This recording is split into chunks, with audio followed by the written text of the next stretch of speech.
will still be moving in the morning. A million lives are breathing like a tide. Each one a story beyond our comprehending. Each trying to make a life and feel alive. The trees will bloom down along the river. The kids will raise the fountains in the light. Someone will cry and pray that it gets better. Someone will stop and try and change a life. And the sun will rise like it always does on the day that I die. The world will spin, the sun will go on burning, never even knowing I was alive.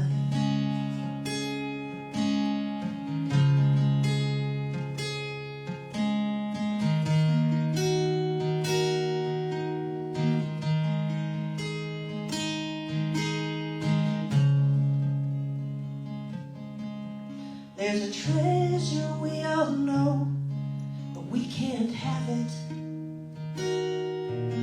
It's a place beyond the measure of our minds.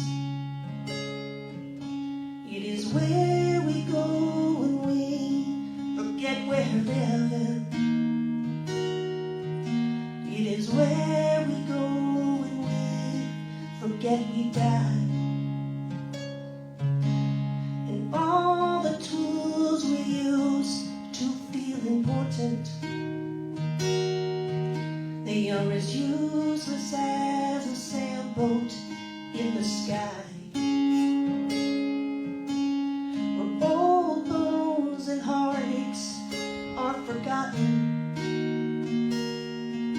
It's a place we don't have words to describe. The sun will rise like it always does on the day that I die. The world will spin, the sun will go on burning, never even knowing I was alive. Yes, the world will spin, the sun will go on burning, never even knowing I was alive.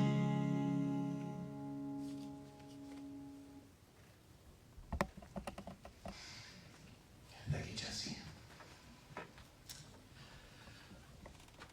Never even known I was alive. That's an honest look at where the world is under the sun.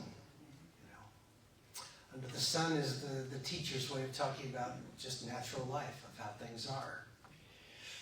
And so the book starts off with that word which he introduced, Hevel. Hevel, all is Hevel. If you want to say it like a Hebrew, you'd have to do the Hevel. It's not just Hevel, it's Hevel. All is Hevel. And I think he accurately points out that the word really meaningless or pointless doesn't really capture it. It's more that sense of everything you try to hang on to slips through your fingers. Even when you have something beautiful and good, it slips through your fingers too. You can't freeze time. You can't stop things when it's good. It keeps rolling and rolling and rolling. And so he takes this very honest look at what life is like. And I find it terribly refreshing. You might say, well, that's so down. Well, it's kind of the Hebrew way of seeing the world, and it's one that I think we can learn a lot from. It is God's way of seeing the world, after all. He's not saying everything is pointless. life is difficult and life is beautiful. Both are true. One doesn't cancel out the other. In God's way of thinking, you don't water them both down into the middle and say life is meh. That's not it. It's like life is difficult and heartbreaking, and it is beautiful and full of meaning, and they're both true. So that's kind of the overview that you have. He starts off talking about the earth and the sun and the rivers and how everything just goes and goes. And it's kind of humbling when you think, when you climb a mountain, and you go, I conquered the mountain. And the mountain goes, yeah, well, let's see who lives longer. Because dozens and dozens of people have stood upon that mountain, and they're all gone. And there's the mountain still. And when he says the sun will go on burning, never even knowing that I'm alive. There is a view of the world called pantheism. And pantheism says God is nature. God and nature are the same thing. So there is no God separate from nature as a creator. Nature itself is the only thing that we could call God, the only thing that's eternal. And a pantheist believes the natural world has existed forever in a sort of God placeholder way of seeing it. And so a pantheist will still find beauty and mystery in nature, right? Because it's a lot out there that's beautiful. The pantheist can acknowledge all that and even at times worship because it's filling the role of God.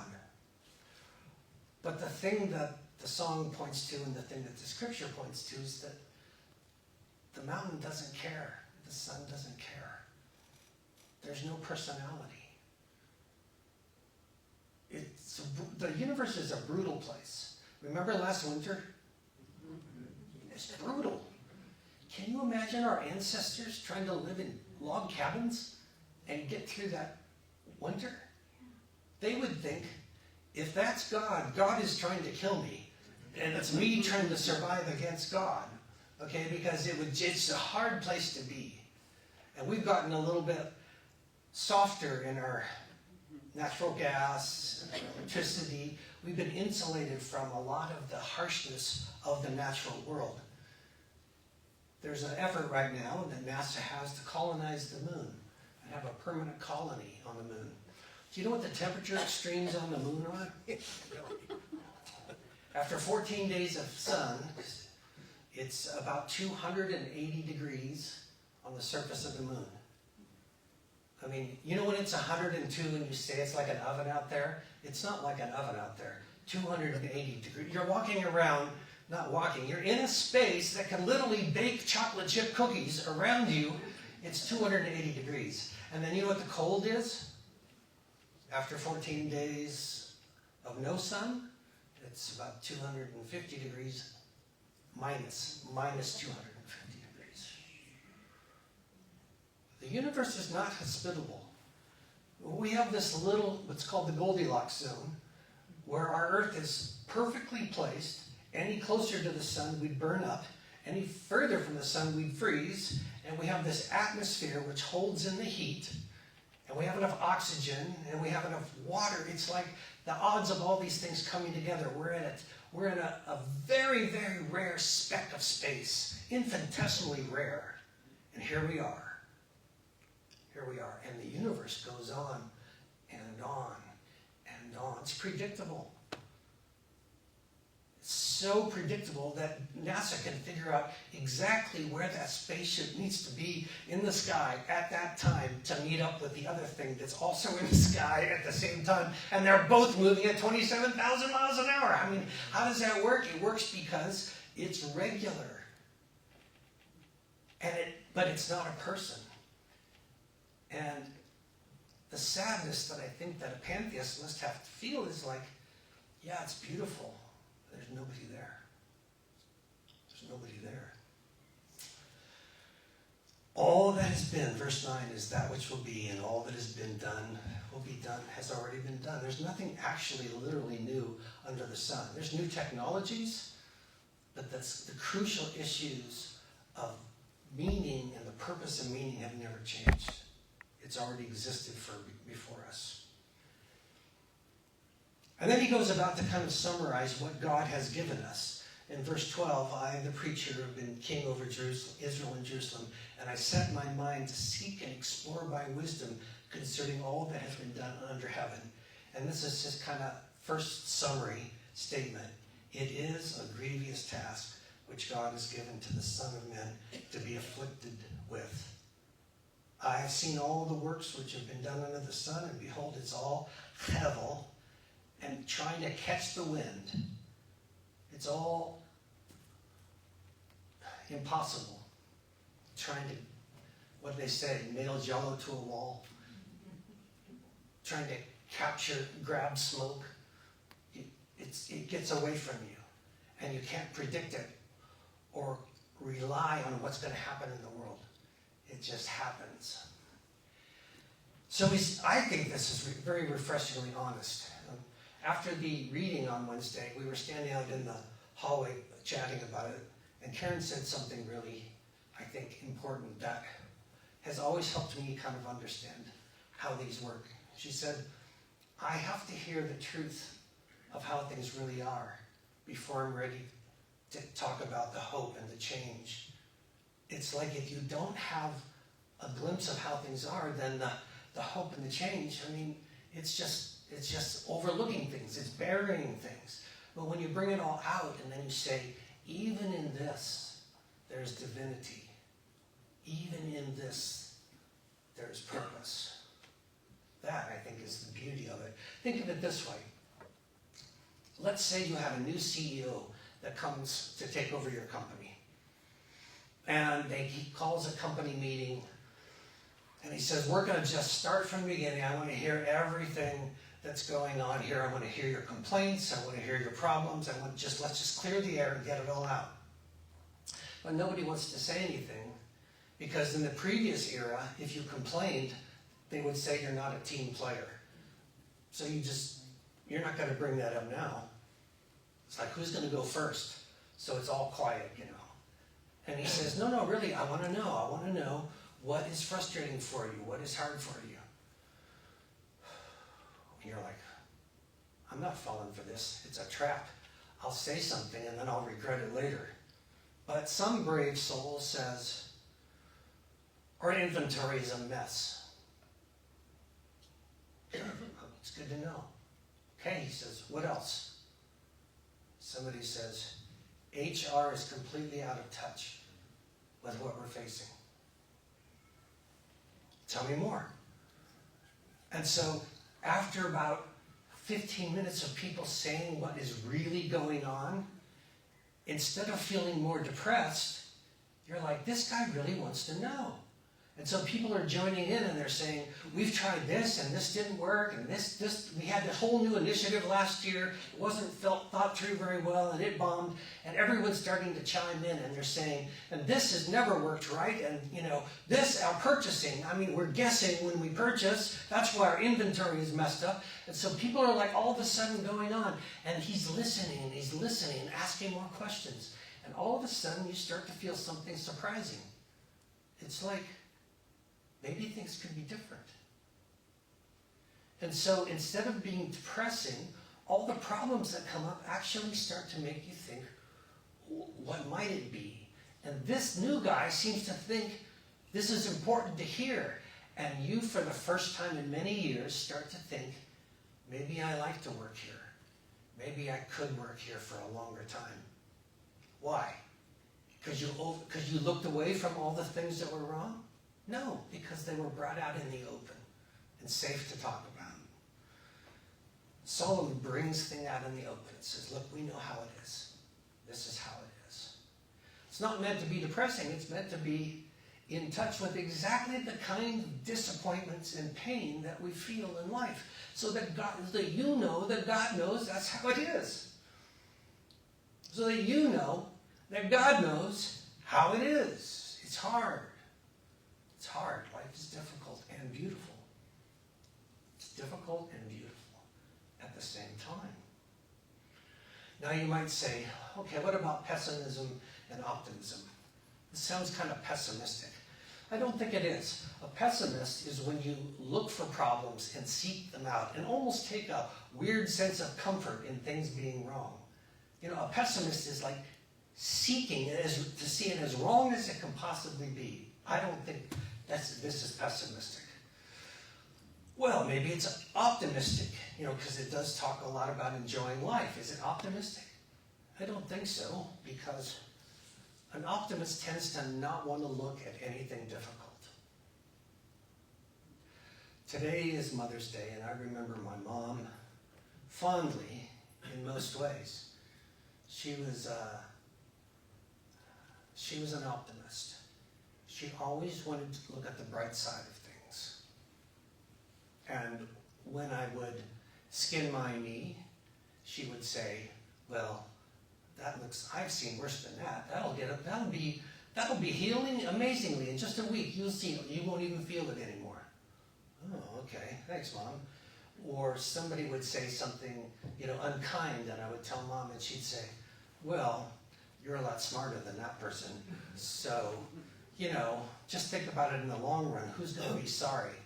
And so Mom would always find a way to put a positive spin on things. And you might think, well, that's great for a child to always see the positive spin. But what a child really needs is someone who can also acknowledge that hurt hurts and disappointment is not great. And when you acknowledge that with the child, you have credibility then to talk about how things might be or could be. If you're truthful about the difficulty, then maybe you're also truthful about the hope. See? I love my mom. I look back on it fondly of many of the times that she spent time with me, tried to convince me I could, conquer the world and do anything I wanted. She was a positive spirit, but because of the way she was raised, no one really showed her how to grieve anything, and she didn't want to go there. It limited her own enjoyment of life, I think, because an optimist is always trying to look away from things. Solomon is saying, look at both things at the same time. One does not cancel out the other. God is great, life is beautiful, and life is painful and hard. You got to hang on to them both. They actually accentuate each other. Now, there's a little bit more here I wanted to mention. In verse 18, in much wisdom there is much grief, and increasing knowledge results in increasing pain. As you look at things more honestly, without any spin, not like the health and wealth gospel that says, if you follow God's ways, everything will go great for you, and that if things are not going great for you, well, then you must have messed up in some way. Your faith must be weak, or you're not giving enough money to my ministry. Okay, so this is the idea that godliness equals ease. It's not true, it's a lie. A tempting one, but a lie. What's true is what we just heard. There is hope, but it's not in looking away from things, it's in looking through them to what is really worth spending your life on. And everything in this life will disappoint in some way. Psychologist and author Larry Crabb used to say, when you get honest about it, there's something wrong with everything. Even when you get a promotion that you've been fighting for and trying for, and you get it. And then on your way home you go, well, I got it. Now what? Well, there's another one higher than that, so I'll go after that, right? So we're going to have this sort of honest walk through life as Solomon guides us, tells us his own experience of what he found in trying things. And I want to finish today with a look at the cross. Now you say, well, how does the cross fit into all this? The philosopher Nietzsche was probably one of the most famous of the previous century. And Nietzsche looked at a lot of things very honestly. And sometimes I like to read Nietzsche because he doesn't pull any punches and he doesn't spin things. He actually tells you kind of in a blunt way what the world is like. Nietzsche also doesn't have a lot of hope, though. It's kind of like all the reality and none of the hope. And one of the things Nietzsche says about Christians is, he says, I can't figure out why Christians celebrate the cross. It was a loss. Your guy died. It was the end of it. It was the end of the dream. And yet Christians seem to think that suffering and dying is a good thing. He says everybody who has a brain knows that suffering and getting killed is not a good thing. If Jesus had really been a powerful leader, he would have led the people of Israel into something powerful. This is what Nietzsche says. And he says, I can't figure out why Christians celebrate a cross. Well, you know why. By the way, is the cross beautiful or tragic? Yes. Yes. Was it a horrible day? Yes. Was it a day of great hope and victory? Yes. You see, it's not one doesn't cancel out the other. When a woman is in childbirth, like your sister today, is it painful? I'm told, yes. Is it beautiful and exciting? Yes. How can pain of a level that I'm told I have never experienced simultaneously go with expectation and joy and excitement? Well, you all know how that works. It's not one or the other, is it? Is the mother in labor supposed to go, this is wonderful. I'm just so glad the baby's coming. No, it doesn't hurt at all. I'm fine. No, that's not how it is. It's grievous. But what does Scripture say? But joy comes in the morning. The two together. The two together. Part of what Blake and Hallie are biting off is a difficult thing. It's going to upset a lot of things. It could be hard for their little boy, and it could be hard for their family to adjust. And it might have some real difficult days. And it's also beautiful and exciting. How can both be true at the same time? Well, you know. And if Hallie couldn't admit the hard part, it would just make it harder when she had to deal with that, because she'd be afraid, oh, I can't say to anybody that this is hard. I'm supposed to be very grateful. I'm supposed to be happy. I guess I better just hide all that part. No, we get it. We get it. We know it can be excruciating, and it can be exciting and beautiful. That's the complexity of the world and our God. So, are you ready to buckle up your seatbelts for this book? It'll poke you, like it says in the end. It's like sharp goads that make you go, ow, ow, knock it off, ow. But it's getting our attention. It's like, it's okay to say those things. It's really okay to be disappointed. It doesn't mean your faith is bad. It doesn't mean you're a bad Christian. To feel the grief, to feel the pain of things, that's just part of God's story in your life.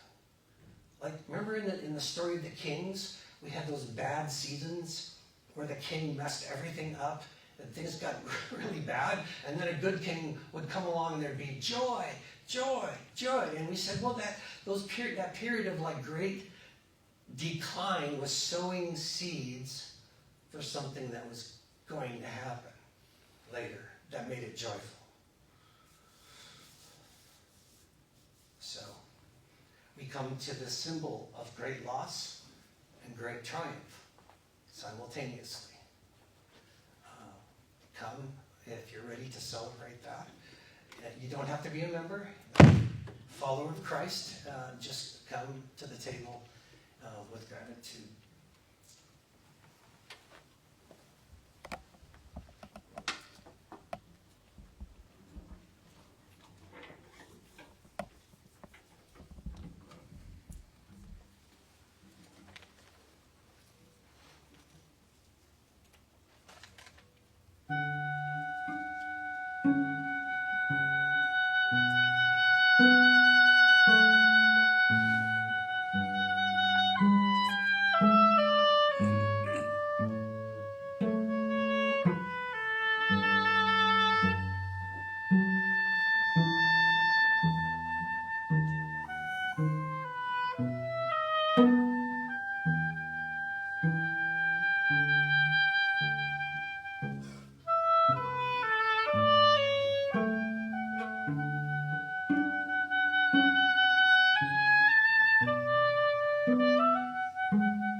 Lord, it kind of brings us to worship when we think about how you weave together out of all the disappointing and difficult stories of this world, how in some amazing way it's not all random and it's all being woven together.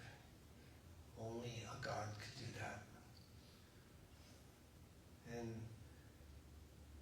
we have harder days and easier days, and they're all your days. We have painful days and days of rejoicing, all your days. Abide with us, Lord. Abide with us through it all.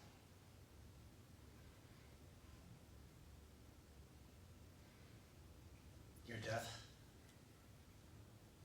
for you it was horrible. And yet you looked forward to it with joy. With the joy set before you, you endured the cross, despising the shame. Amazing. Say with me, for these gifts of your grace we are grateful. For these gifts of your grace we are grateful. Body, heart, soul. Body, heart, and soul. Christ's body broken for us. Christ's body broken for us.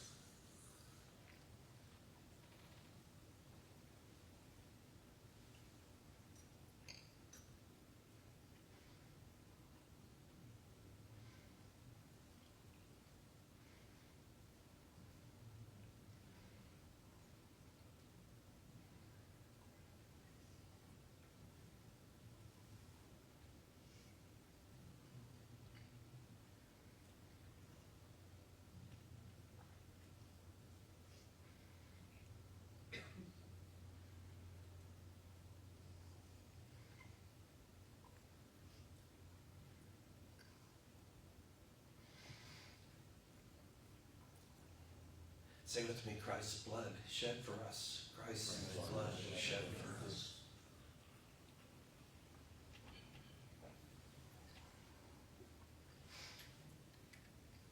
Later in the book, the teacher will say, when times are good, rejoice. When times are difficult, consider God has made the one as well as the other, so that you cannot know what will happen in the future. God has made the one as well as the other, so that you cannot know what will happen in the future. But today, without guarantees, enjoy this day with your mother or with your wife or whoever, whatever family you're with today. This is a day to rejoice and be grateful.